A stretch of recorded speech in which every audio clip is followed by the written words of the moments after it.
C'est avec une grande joie que nous ouvrons la parole de Dieu ensemble, encore une fois.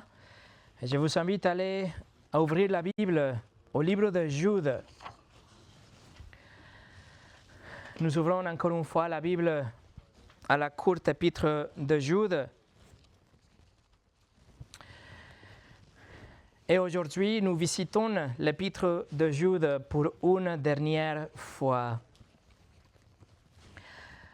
Ceci est le message numéro 13 de cette série.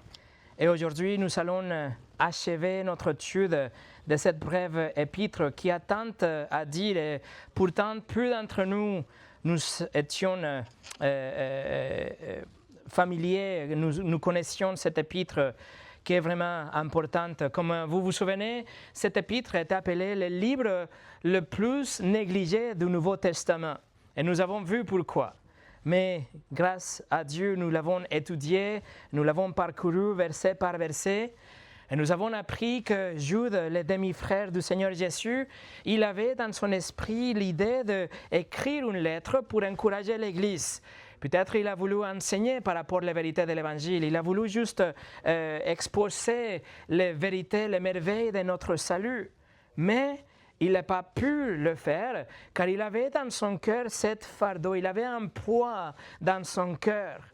Et le Saint-Esprit lui a dirigé, il a inspiré pour qu'il écrit par rapport à cette préoccupation qu'il avait, que c'était par rapport les dangers de ces terroristes spirituels qui avaient déjà infiltré l'Église et qui ont continué à agir pendant les dernières 2000 ans.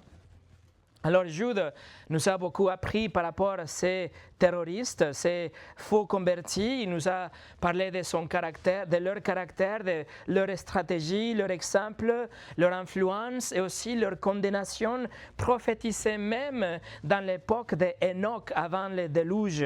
Et tout cela pour nous donner finalement la réponse que nous devons avoir, qui est, premièrement, prendre soin de nous-mêmes d'une façon spirituelle. Nous devons être forts spirituellement, individuellement, pendant que, en même temps, nous allons tendre la main avec l'Évangile à ceux qui sont parmi nous, qui sont en train de douter, mais aussi ceux qui sont en dehors, qui sont en train d'être perdus.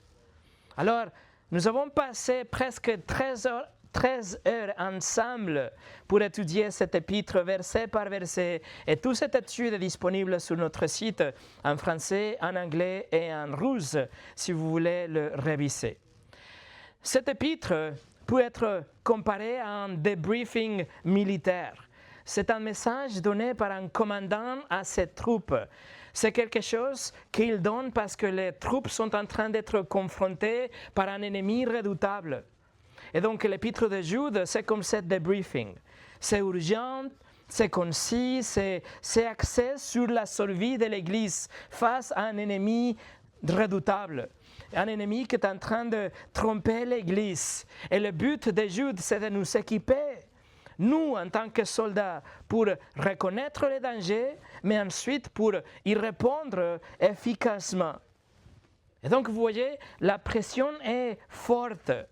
L'Église est sûrement inquiète parce que c'est une question de survie, c'est une question de temps. Les gens sont en train de venir, l'ennemi est en train d'assiéger, ils arrivent à la porte. Et ils arriveront aussi dans notre porte aussi un jour. Les faux chrétiens, les faux convertis, les faux enseignants, les faux frères, les fausses sœurs qui trompent, qui murmurent, qui divisent, qui critiquent, qui sont des hypocrites vraiment. Ils ne sont pas des chrétiens. Ils ne sont pas nés de nouveau. Ils sont des imposteurs qui ont trahi le Seigneur. Et en lieu de suivre le Seigneur, ils suivent leur propre programme à eux. Donc le feu rouge clignote. Les sirènes retentissent. L'ennemi avance, les portes sont assiégées et les gardes crient, ils arrivent. Ça c'est Jude. Il crie, ils arrivent, faites attention. Alors nous sommes dans un état d'alerte, mes amis. Et le Saint-Esprit a donné, a inspiré à Jude pour finir son épître en détournant nos yeux de ses ennemis pour maintenant regarder le Seigneur Jésus, pour voir maintenant ce que la vérité incroyable qu'il nous gardera, qu'il va faire quelque chose pour nous garder même à travers la bataille la plus féroce, pendant que nous, de notre côté, nous allons combattre ardemment pour la foi. Et c'est ce que nous allons voir aujourd'hui. Nous allons étudier aujourd'hui ce qui est considéré une des plus belles doxologies dans le Nouveau Testament. C'est une doxologie qui va exalter Dieu, mais en même temps va rappeler les croyants de la vérité incroyable de notre sécurité éternelle. Et notre sécurité qui ne réside pas dans notre qualité en tant que chrétien, mais qui réside sur la puissance de Dieu. Et c'est ce que nous allons voir aujourd'hui ensemble. Mais avant de commencer, prions ensemble. Seigneur, nous nous tenons devant toi avec un cœur ouvert et aussi avec une Bible ouverte pour que tu viennes nous parler. Seigneur, ce que tu as déjà inspiré dans ta parole, nous voulons le recevoir aujourd'hui comme ta parole fraîche, comme le message que tu as pour ton Église, pour nous encourager, nous rappeler de cette vérité glorieuse. Et que Seigneur, qu'à la fin de ce culte, notre réponse soit la même que celle de Jude, la louange, l'adoration pour ce que tu as fait déjà et ce que tu continueras à faire. S'il te plaît, Seigneur, bénis la prédication de ta parole comme tu le fais toujours et que le cœur de mes frères et mes sœurs soit disposé à recevoir ta vérité. Au nom de Jésus, Amen. Et mon message d'aujourd'hui s'appelle « Il est capable ». Alors nous allons lire la conclusion épique de ce livre de Jude, que c'est une doxologie qui va nous élever vraiment et va nous mettre devant le trône de Dieu, de ces champs de bataille directement au trône de Dieu, qui est vraiment l'espoir ultime de notre monde, n'est-ce pas? C'est la souveraineté de Dieu qui est fondée dans le trône de Dieu. Donc, lisons les derniers deux versets de Jude, Jude verset 24 et verset 25. C'est comme ça que Jude conclut son épître et c'est comme ça que nous allons conclure notre série d'études aussi. Or, à celui qui peut vous préserver de toute chute et vous faire paraître devant sa gloire irréprochable et dans l'allégresse, à Dieu seul, notre Sauveur, par Jésus-Christ notre Seigneur, soit gloire, majesté, force et puissance, dès avant tous les temps, et maintenant, et dans tous les siècles. Amen. Examinons ensemble, mes amis, trois facultés souveraines de Dieu. Ces trois facultés qui nourrissent tellement le cœur de Jude qui vont finir par la louange. C'est quelque chose qui va dissiper toute inquiétude que nous pouvons avoir pour aujourd'hui ou pour l'avenir. Nous allons voir premièrement qu'il est capable de garder. Numéro 2, il est capable de présenter. Et numéro 3, il est capable d'être loué. Numéro 1, il est capable de garder. Regardez tout simplement la première partie du verset 24. Il dit « Or, à celui qui peut ». C'est très intéressant que Jude commence ce verset avec la conjonction traduite comme « or », qui dans ce cas ici conclut tout ce que Jude a déjà dit. C'est comme si Jude arrive à un point central. Toute son épître conduit à ce passage étroit qui ramène à la vérité du verset 24. Tout ce qui concerne les faux enseignants, tout ce qui concerne les attaques vicieuses sur l'Église, l'état d'alerte de l'Église, et tout cela nous conduit à la vérité du verset 24. Tout cela c'est résumé à cela, ou plutôt, c'est résumé dans une personne. Tout cela arrive à notre Dieu au verset 24. Tous les dangers, tous les besoins, toutes les luttes que nous pouvons avoir, tous les devoirs que nous devons accomplir selon cet épître, tout ça trouve leur solution ultime dans celui qui peut. Dieu, celui qui est capable. Mes amis, il est capable. Ce n'est pas qu'il n'était pas capable et maintenant il est capable. Ce n'est pas qu'il est capable parce que les circonstances sont faciles, plutôt faciles aujourd'hui. Ou ce n'est pas que quelque chose l'a rendu capable. Non, la parole de Dieu nous dit qu'il est capable. Et le temps de ce verbe ici nous dit que c'est une force inhérente. Ce n'est pas quelque chose qu'il a acquis, mais c'est le pouvoir qu'il a, que fait qu'il est capable. Il sera toujours capable de faire tout ce qu'il veut faire. Le mot pour pouvoir, il peut faire ou il est capable de faire. Le mot pour pouvoir vient du grec dynamis, que c'est le mot d'où on tire le mot pour dynamite. Littéralement, ça veut dire le pouvoir ou la force ou la puissance. Et cela nous dit que Dieu est capable de faire tout ce qu'il veut pour exprimer sa volonté sainte. La Bible de Martin ou la Bible de Neuchâtel est traduite comme celui qui est puissante. Vous voyez l'idée.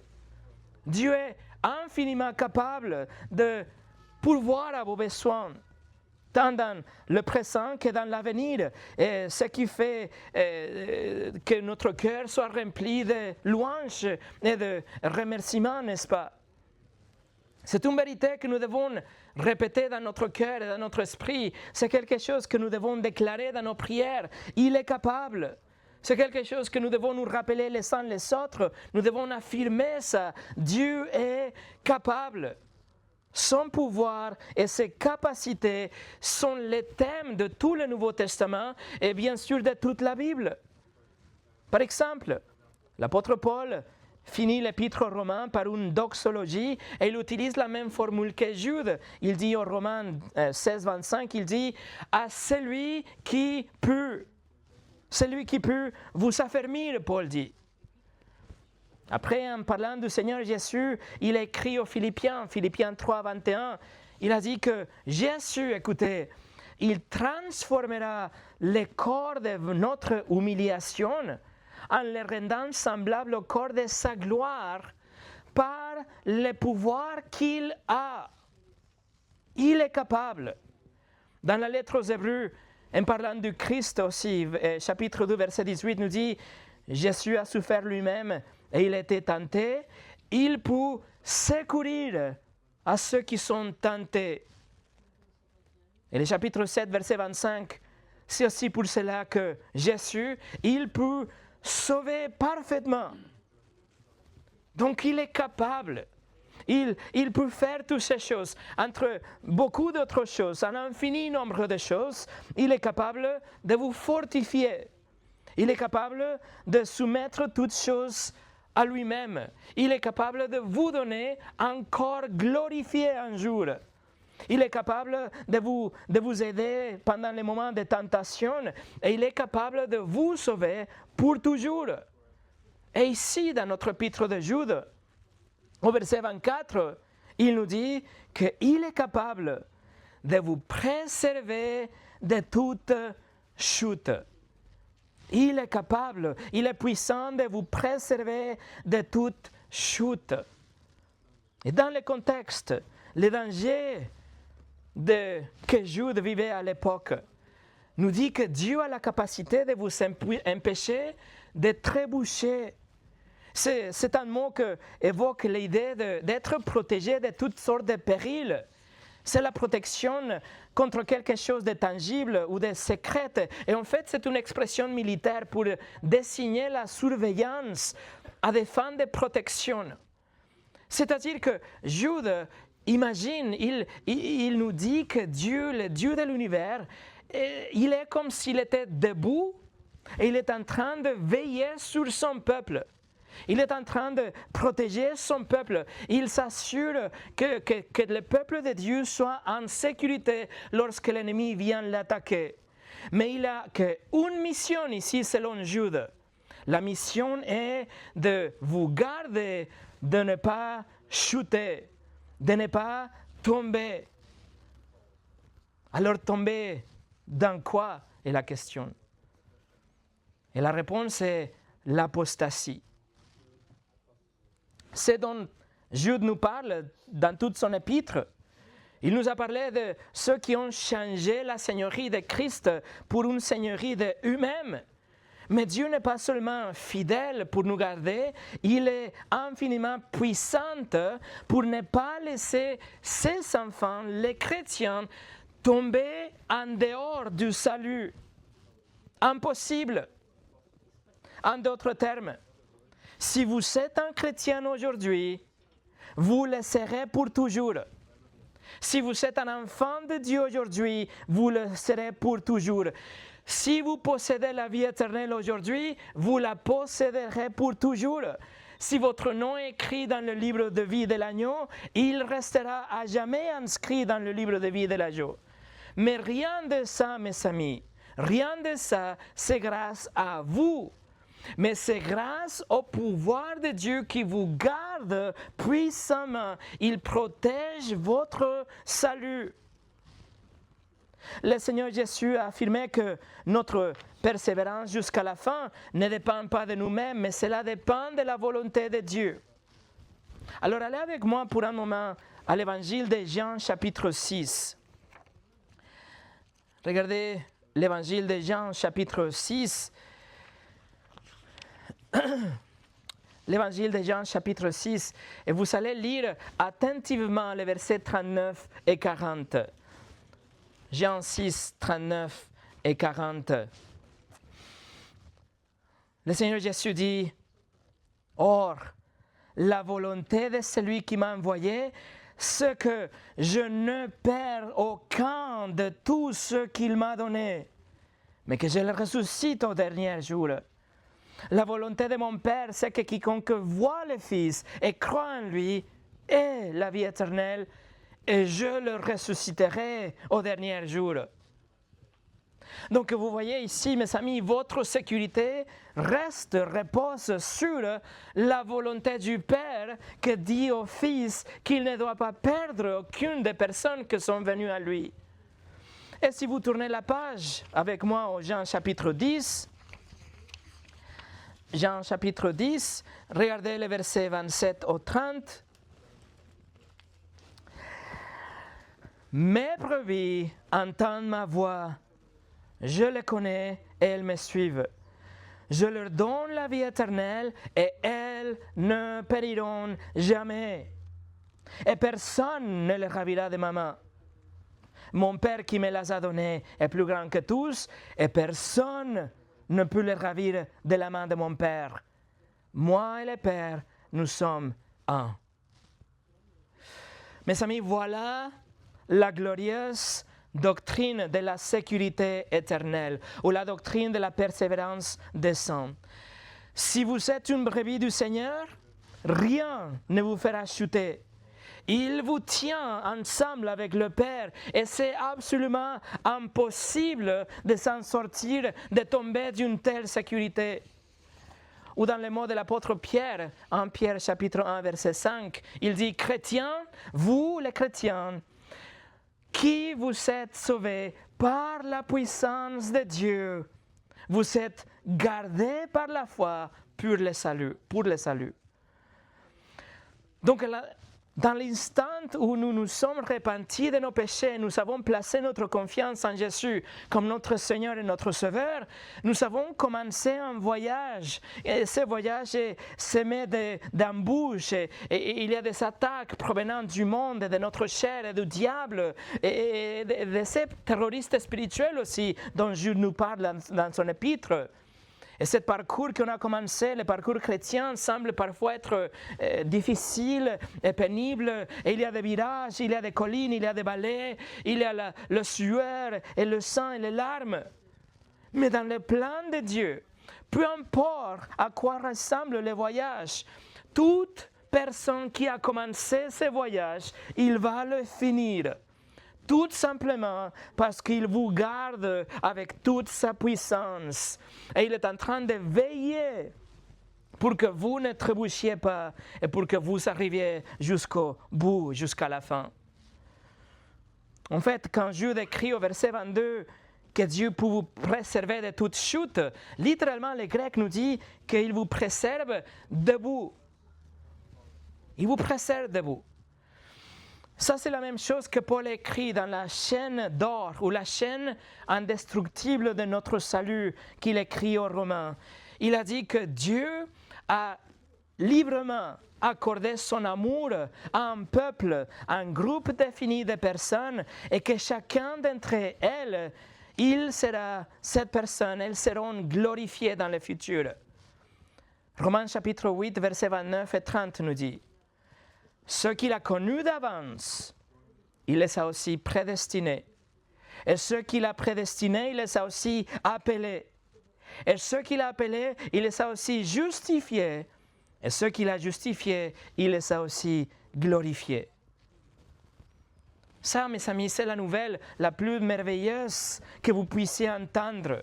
En plus de savoir que vous êtes sauvés, la vérité de savoir que vous ne pouvez pas être non sauvés. Car tout comme votre salut ne dépendait pas de vous-même, la préservation de votre salut ne dépend pas de vous non plus, mais de la puissance de Dieu, la volonté de Dieu. Et aussi, mes amis, Dieu vous donne son esprit au moment de votre conversion. Et le Saint-Esprit ne changera pas de résidence. Il est en vous et il va rester en vous. Et en fait, la Bible nous dit que le Saint-Esprit, c'est comme un sceau que sert de garantie. C'est la marque de propriété de Dieu. Vous appartenez à Dieu et personne ne pourra pas changer ça. C'est la garantie de votre salut. Éphésiens chapitre 1, versets 13 et 14, écoutez. En lui, vous aussi, après avoir entendu la parole de la vérité, l'évangile de votre salut, en lui, vous avez cru. Et vous avez été scellés du Saint-Esprit qui avait été promis, lequel il est un engagement. C'est comme les arts, Paul écrit, de notre héritage. Donc vous savez le Saint-Esprit aujourd'hui. C'est la promesse de Dieu que vous lui appartenez et que vous serez glorifiés un jour aussi. Alors ce sont des preuves accablantes, ce sont des évidences, des preuves de la Bible qui nous dit que les croyants vont persévérer jusqu'à la fin, car Dieu nous empêche de trébucher. Et il fait ça avec sa puissance. Et maintenant, revenons à Jude. Veuillez noter, encore une fois, que cette préservation appartient à Dieu. Au verset 24, il dit « Or à celui qui peut vous préserver de toute chute. » En parlant de Dieu, au verset 25, il va le dire. Donc, ce pouvoir de préserver appartient à Dieu tout seul. Mais alors, il faut répondre à la question que se pose maintenant est pourquoi Jude nous avait dit au verset 21, il nous avait dit « Maintenez-vous dans l'amour de Dieu ». Alors, comment nous pouvons résoudre ça? Est-ce que Dieu nous garde ou est-ce que nous nous gardons nous-mêmes dans l'amour de Dieu? Et la réponse est les deux. Et il n'y a pas de contradiction. Jude se contente d'être biblique. La promesse de Dieu de préserver les croyants de l'apostasie n'annule pas le commandement de Dieu, l'exhortation de Dieu au verset 21 qui nous dit que nous devons nous maintenir dans l'amour de Dieu. Nous les chrétiens, nous sommes capables et nous sommes disposés à obéir et nous voulons nous maintenir dans l'amour de Dieu. Nous voulons lire, prier, avoir la communion fraternelle, etc. Nous voulons nous maintenir dans l'amour de Dieu. Mais pourquoi nous voulons le faire? Puisque Dieu nous garde dans la foi. Autrement dit, il nous garde, donc nous nous gardons nous-mêmes. Cependant, la doctrine de la persévérance des saints ne signifie pas que les chrétiens sont libres de péché ou que comme Dieu nous garde, alors nous pouvons garder dans notre cœur des péchés impénitents en pensant que nous sommes en sécurité parce que le salut est garanti et donc nous pouvons pécher librement. Non, pas du tout. En fait, quiconque pense comme ça, quelqu'un qui pense qu'il a le droit de pécher parce qu'il est sauvé, cela révèle qu'il n'est pas vraiment sauvé, qu'il n'est pas né de nouveau, qu'il ne possède pas une nouvelle nature, qui aspire à obéir le Seigneur et s'éloigner du péché. Alors, oui, nous, en tant que chrétiens, nous continuons à pécher, mais nous péchons de moins en moins. Et nous regrettons davantage nos péchés, et nous ne nous plongeons pas dans les péchés avec joie, mais nous y tombons lorsque nous ne sommes pas prudentes. Et quand nous tombons, nous le détestons. Et nous confessons et nous nous repentons. Ça, c'est l'évidence, la preuve de notre nouvelle nature. Alors nous, en tant que chrétiens, nous luttons contre notre péché. Comme Paul a fait, il a dit, il a reconnu dans Romains chapitre 7, il y a une bataille constante qui fait rage à l'intérieur de Paul. Il ne fait pas ce qu'il doit faire, il fait ce qu'il ne doit pas faire. Et il y a ces va-et-vient, il y a cette tension. Et il souffre, et il s'exclame en Romains 7, 24. Il dit, « Misérable que je suis !» Il dit, « Qui me livrera de ce corps de mort ?» Vous voyez la tension, vous voyez la bataille. C'est la même bataille que nous faisons face, à laquelle nous faisons face aujourd'hui. Nous détestons notre péché. Et nous voulons nous battre contre notre péché. Et nous péchons, et nous confessons, et nous nous repentons, et nous prenons des mesures pour rompre avec nos vieilles habitudes et mettre fin à ce type de comportement que parfois nous savons, etc. Il écrit aux Romains, chapitre 6, versets 1 et 2, « Que dirons-nous donc? Demeurerions-nous dans le péché afin que la grâce abonde? » Il dit loin de là. Nous qui sommes morts au péché, comment vivrions-nous encore dans le péché? Alors, comment est-ce que nous pouvons expliquer les faux convertis? Comment est-ce que nous pouvons expliquer les faux enseignants et les apostats? Et la réponse est qu'ils n'ont jamais été vraiment des chrétiens. Leur profession de foi n'a jamais été sincère. Ils étaient des hypocrites. Ils portaient un masque. Le masque des chrétiens, ils cachaient leur vraie couleur. Ils n'avaient vraiment une vraie repentance. Ils n'ont jamais vraiment cru en Jésus en tant que leur sauveur, mais aussi leur Seigneur. Ils ne se sont jamais soumis à leur volonté. Ils étaient des faux convertis qui sont développés et chutés plus loin pour arriver à l'apostasie. C'est ce que l'apôtre Jean écrit en Jean chapitre 2, verset 19. Ils, les faux chrétiens, ils sont sortis du milieu de nous, mais ils n'étaient pas des nôtres. Car s'ils avaient été des nôtres, ils seraient demeurés avec nous. Mais cela est arrivé afin qu'il soit manifesté que tous ne sont pas des nôtres. Ce n'est pas que Dieu ne les ait pas gardés dans sa main. C'est qu'ils n'ont jamais été dans la main de Dieu.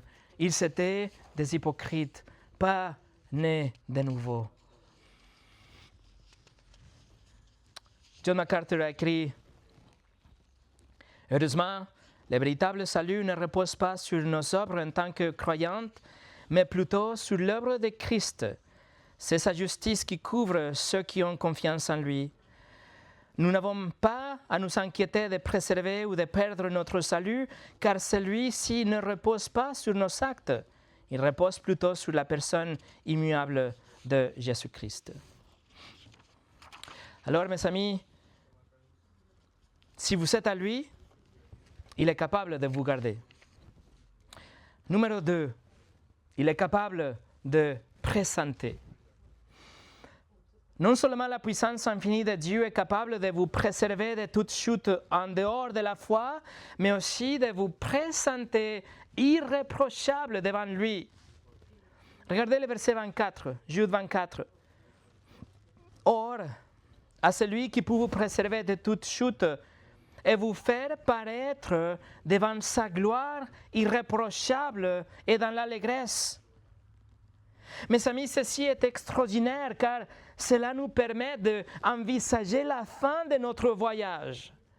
Dieu est capable de nous garder sauvés par son pouvoir, mais il est aussi capable par son pouvoir de nous présenter devant lui comme irréprochables. Nous serons dans sa gloire irréprochable. Il est capable de nous faire paraître. Et le verbe, ça veut dire présenter ou établir ou poser. Il est capable de vous poser, de vous présenter directement devant sa propre gloire irréprochable. Mais comme cela est possible? Dieu a dit à Moïse qu'aucun homme ne pouvait le voir et rester en vie. Pourquoi il a dit ça? Parce que sa sainteté parfaite consume instantanément tout ce qui est péché. Une goutte d'impureté vous ferez être dévoré par sa lumière et sa sainteté parfaite. Dieu est tellement saint qu'il exige un degré de pureté si parfaite que le simple fait de dire un mensonge nous fait passer comme des menteurs à ses yeux. En volant une petite chose, nous sommes des voleurs selon ses critères. Nous considérons l'adultère et le meurtre comme des faits répréhensibles, des actes horribles. Mais selon les critères de Dieu, une pensée impure ou une pensée de haine envers quelqu'un d'autre nous rend déjà des adultères ou des meurtriers dans notre cœur. Et même le blasphème, utiliser le nom de Dieu sans respect, était puni de mort dans l'Ancien Testament. Vous voyez la sainteté de Dieu? C'est tellement haut le standard de Dieu car sa sainteté est infinie. Nous sommes comme une bouteille d'eau qui tombe sur la surface du soleil. Notre nature est complètement opposée à la sienne et c'est pourquoi nous ne pouvons pas nous tenir debout devant lui. Les gens, en général, ils disent qu'ils aimeraient bien aller au paradis, n'est-ce pas, après la mort? Mais une visite d'une personne ne durerait qu'environ 1 milliseconde avant qu'il ne soit pulvérisé par la sainteté de Dieu. Dès que vous ouvrez le livre des psaumes, le lecteur est confronté avec cette réalité. Il dit au psaume, dans le psaume 1, verset 5, il dit « Les méchants ne subsisteront point en jugement, ni les pécheurs dans l'assemblée des justes. » Et c'est le même avertissement qu'on trouve écrit partout dans la Bible. Et puis, tournez avec moi au livre de l'Apocalypse. L'Apocalypse chapitre 21. Regardez la réalité sérieuse, l'affirmation catégorique concernant ceux qui vont aller au paradis et ceux qui ne seront pas au paradis. Apocalypse chapitre 21, et regardez avec moi le verset 27.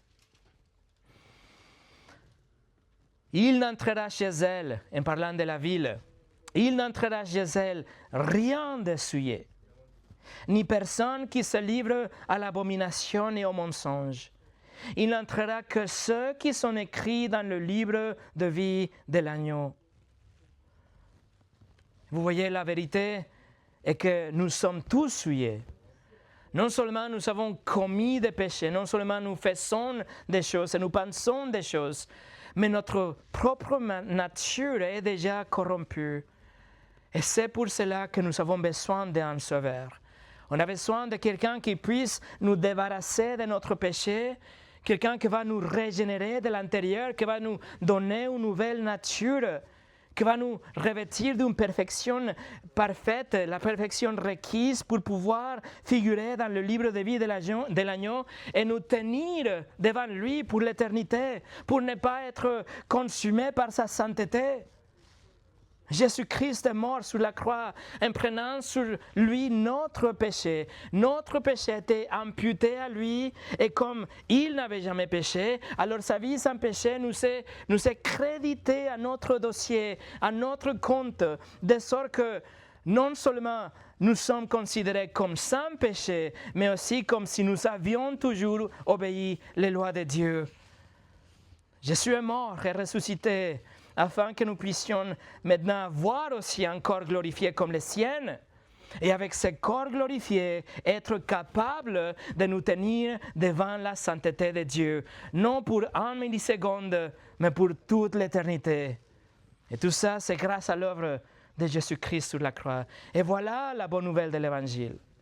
Et de l'instant où nous y avons répondu dans la repentance et la foi, Dieu nous place sur cette voie dont il ne nous laissera pas tomber.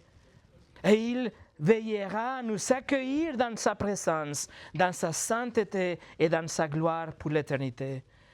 Mes amis, n'est pas là une raison bouleversante pour louer le Seigneur? Si vous vous êtes repenti de vos péchés, vous avez placé votre confiance en Jésus, tournez la page et regardez le chapitre 22. Apocalypse chapitre 22. Versets 3 au 5, ça c'est pour vous si vous êtes un chrétien aujourd'hui. Il n'y aura plus d'anathème, de malédiction. Le trône de Dieu et de l'agneau sera dans la ville. Ses serviteurs le serviront et verront sa face. Et son nom sera sur leur front. Et il n'y aura plus de nuit. Et ils n'auront besoin ni de lampes, ni de lumière, parce que le Seigneur Dieu les éclairera. Et ils régneront au siècle des siècles. Voilà, mes amis, ce que vous attend.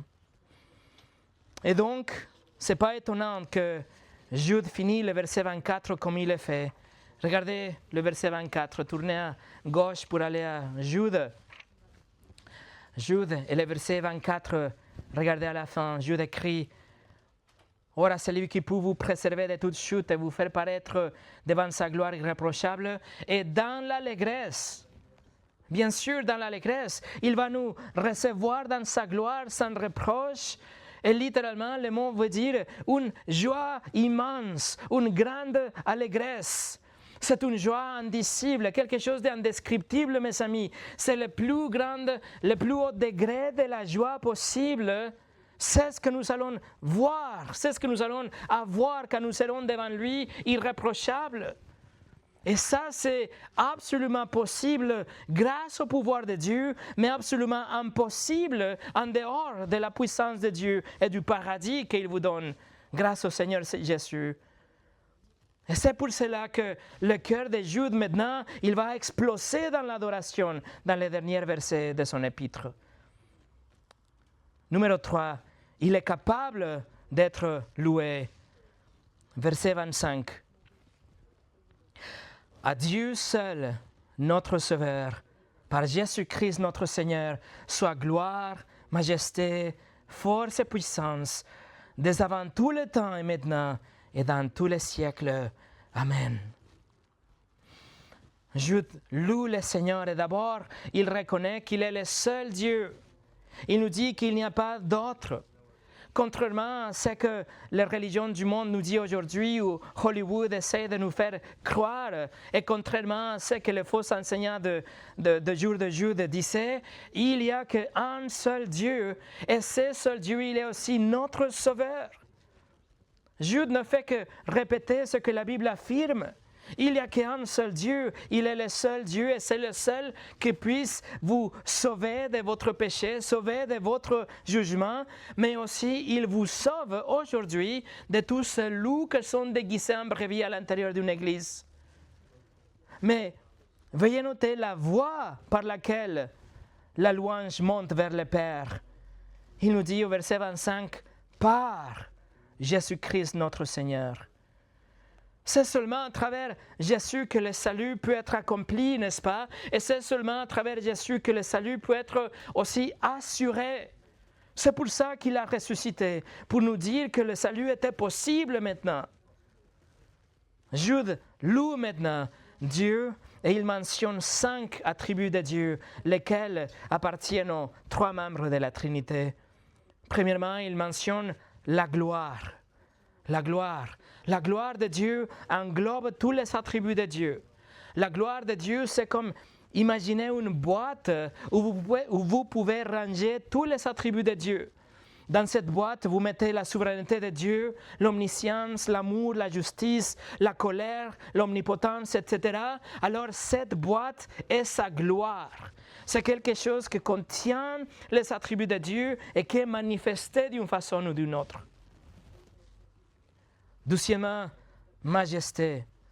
La majesté fait référence à son règne absolu. Il est le seul monarque de la création. Ça fait référence à sa grandeur et sa dignité royale. Il est le roi de l'univers. Il a une nature exaltée et royale. Et il est bien par-dessus de toute la création. Numéro 3, force. La force, c'est l'étendue de sa puissance. Il nous dit qu'il règne sur toutes les choses, que sa souveraineté va au-delà de la limite de toute la création. Il dépasse la compréhension et il domine l'histoire, et il domine l'éternité aussi. Quatrièmement, il nous dit puissance. Christ a le droit, la puissance suprême de régner et de faire ce que sa volonté souveraine lui dicte.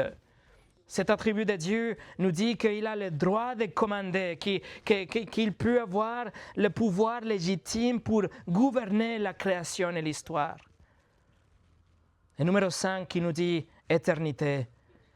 La suprématie de Dieu il nous dit au verset 25 à la fin, il nous dit dès avant tout le temps et maintenant et dans tous les siècles. C'est-à-dire que depuis l'éternité passée, et aujourd'hui, et pour l'éternité à venir, la puissance souveraine absolue de Dieu n'a ni commencé, ni aura une fin. Les attributs de Dieu sont éternels, il est éternel, il est immuable. Et voilà, mes amis, Dieu a promis de nous garder.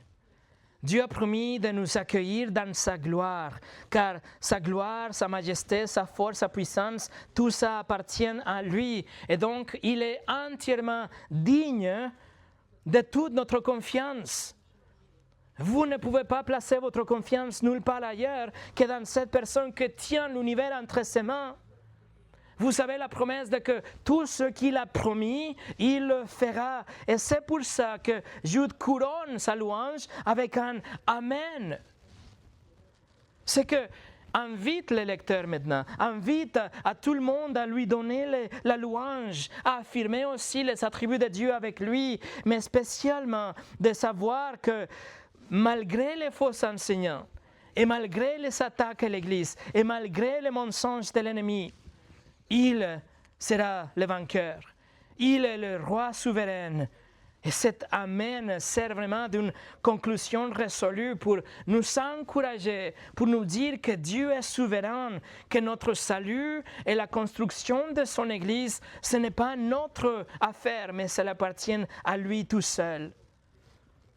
Et donc, en conséquence, si nous savons que Dieu est souverain, nous restons inébranlables.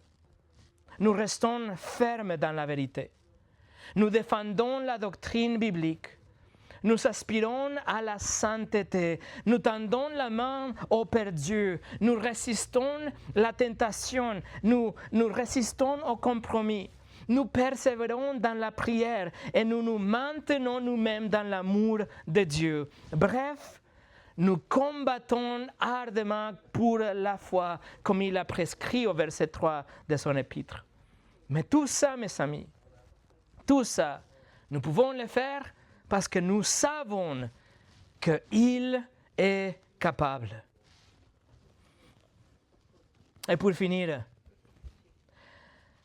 mes frères et mes sœurs, nous avons parcouru les paroles passionnées de Jude.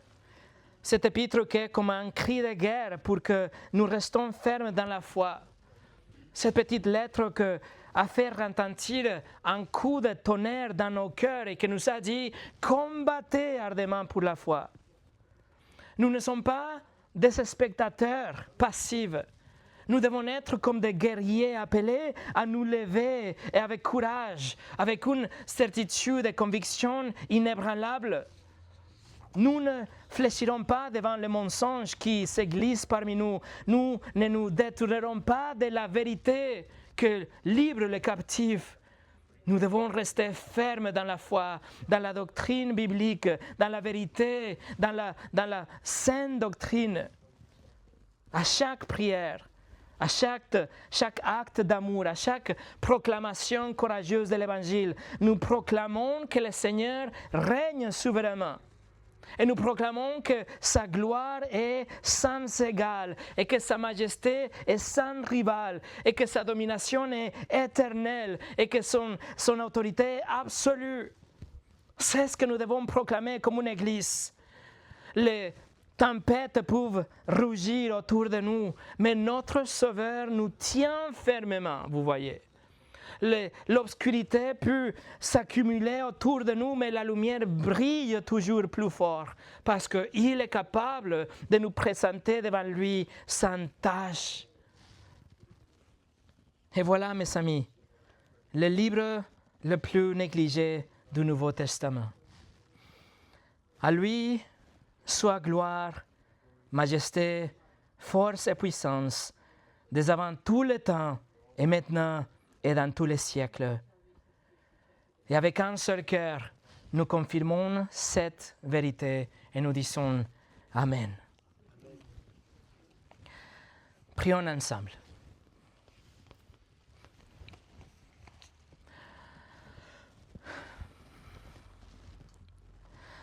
Notre Dieu, nous te remercions pour ta parole inspirée. Nous sommes reconnaissants pour l'épître de Jude qui nous rappelle à la fin de ta souveraineté, que malgré l'attaque de l'ennemi, malgré les faux enseignants et malgré l'apostasie qui existait déjà et qui existe aujourd'hui, tu as un plan pour ton Église et ta souveraineté règne par-dessus de toutes choses. Merci Seigneur que nous pouvons te faire confiance, non seulement avec notre salut, mais aussi avec notre persévérance dans notre foi. Et nous pouvons être sûrs qu'un jour nous serons devant toi, pas parce que nous l'avons mérité, mais parce que tu es non seulement riche en miséricorde, mais aussi puissante pour nous présenter devant ta face, devant ta gloire et ta sainteté. Merci Seigneur que nous avons ce destin, cette éternité assurée par ta puissance, par ta souveraineté. Et Seigneur, aujourd'hui aussi nous prions pour tous ceux qui ne te connaissent pas, pour les membres de notre famille, pour les collègues au travail, pour cette ville, pour tous ceux qui sont dans la rébellion aujourd'hui. Seigneur, que dans ta souveraineté, tu puisses nous utiliser pour que chacun de nous puissions ouvrir la bouche et proclamer ta souveraineté, tes attributs, ta force, ta majesté, et qu'il vienne vers toi dans la repentance et la foi en Jésus. Seigneur, nous ne pouvons rien faire dans nos propres forces, mais nous faisons confiance dans tout ce que tu as déjà dit dans ta parole et dans tout ce que tu as prescrit à ton Église pour le faire. Bénis mes frères et mes sœurs aujourd'hui, Seigneur, ici, et protège ton Église de toutes cette sorte d'attaques par les faux enseignants et les faux chrétiens. Que ton nom soit glorifié. Au nom de Jésus. Amen.